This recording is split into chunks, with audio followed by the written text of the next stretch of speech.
Inaresto sa Kamalig Albay ang alkalde ng Daraga na si Carlwin Baldo. Kaugnay yan sa pagpaslang kay dating Congressman Rodel Batocabe noong 2018. Nagbabalik si Brian Castillo. Sa bisa ng warrant of arrest, naaresto ng PNP Criminal Investigation and Detection Group si Daraga Mayor Carlwin Baldo. Nahuli siya sa Kamalig Albay mag-aalauna ng madaling araw kanina.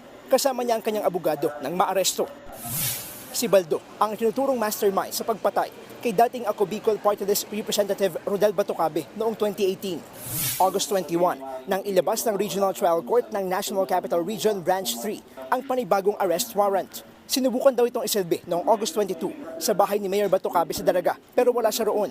Nagsagawa ng surveillance ang pulisya hanggang sa natungtun siya sa Kamalig.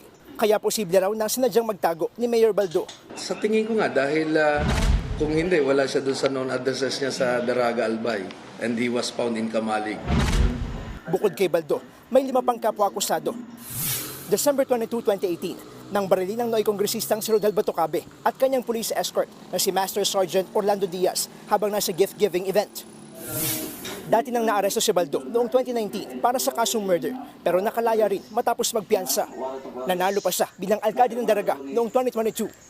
Noon pa'y tinanggi ni Mayor Baldo na sangkot siya sa krimen. Sa isang pahayag, sinabi ng alkalde na igagalang niya ang desisyon ng korte.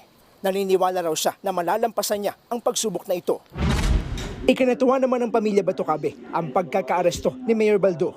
We are thankful po to the Court of Appeals for reversing the erroneous grant of bail to the suspect and of course to the Supreme Court. This is proof that our authorities and the justice system works.